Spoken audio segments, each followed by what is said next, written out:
اعوذ باللہ من الشیطان الرجیم بسم اللہ الرحمن الرحیم کذبت قوم لوط المرسلین، اسی طرح لوط کی قوم نے بھی مرسلین کو جھٹلا دیا۔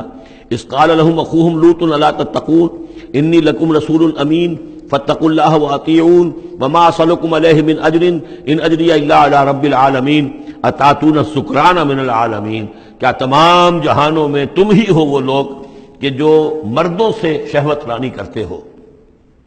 وَتَذَرُونَ مَا خَلَقَ لَكُمْ رَبُّكُمْ، اور تم نے چھوڑ دیا ہے ان کو جن کو کہ تمہارے رب نے تمہارے لیے پیدا کیا، تمہارے لیے تمہارے رب نے عورتیں بنائی ہیں، وہ تمہارا جوڑا ہیں، ان کو چھوڑ کر اور تم جو اپنی شہوت جو ہے اس کا تقاضا پورا کر رہے مردوں سے۔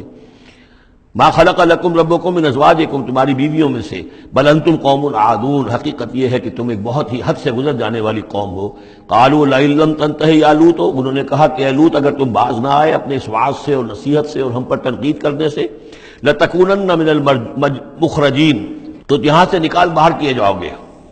قال انی لعملکم من القالین، ان کا میں تمہارے اس عمل سے، تمہاری اس غلط جو طریقہ تم نے اختیار کیا ہوا ہے، میں بہت بیزار ہوں۔ رب نجنی واہلی مما یعملون، پروردگار مجھے اور میرے گھر والوں کو بچا اور نجات دے ان کے عمل سے۔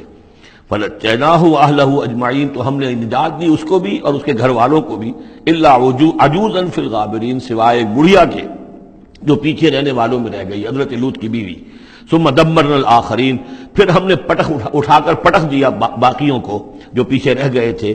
وامطرنا علیہم مطرا، اور پھر ہم نے ان کے اوپر ایک بارش برسائی۔ فساء مطر المنذرین، تو بہت ہی بری بارش تھی کہ جو ان خبردار کیے ہوئے لوگوں پر نازل کی گئی۔ ان فی ذلک لآیہ، اس میں ہے نشانی۔ وما کان اکثرهم مؤمنین وان ربک لہو العزیز الرحیم۔ صدق اللہ العظیم۔